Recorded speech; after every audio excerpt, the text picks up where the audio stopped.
மறைந்த தேமுதிக தலைவர் விஜயகாந்தின் ஆளுமை தமிழக மக்களுக்குள் என்றென்றும் நிறைந்துள்ளதாக தமிழ்நாடு காங்கிரஸ் கமிட்டி தலைவர் செல்வ பெருந்தகை தெரிவித்துள்ளார்.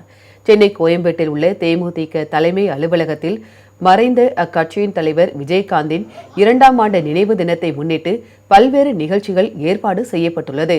குரு பூஜைக்கு முன்னதாக கோயம்பேட்டில் உள்ள அம்பேத்கர் சிலையில் இருந்து தேமுதிக அலுவலகம் வரை தேமுதிக பொதுச் செயலாளர் பிரேமலதா தலைமையில் அமைதி பேரணி நடைபெற்றது.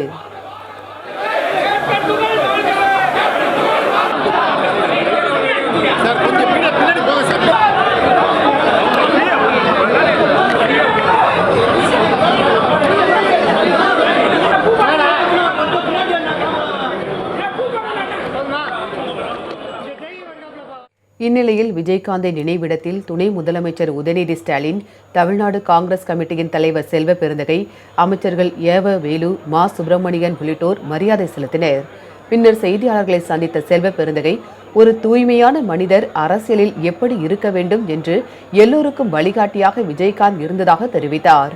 பார்க்க முடியாத, பழக முடியாத கதாநாயகனாக அவர் இருந்ததே இல்லை என்றும் கூறினார்.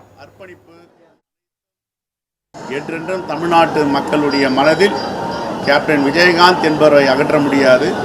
அவர் நடிகராக இருக்கும் பொழுதும் சரி, கதாநாயகனாக இருக்கும் பொழுதும் சரி, அரசியலுக்கு வரும்பொழுதும் சரி, மக்களை சார்ந்திருந்தார். எல்லோரும் எளிதாக அவரை நாட முடியும், சந்திக்க முடியும்.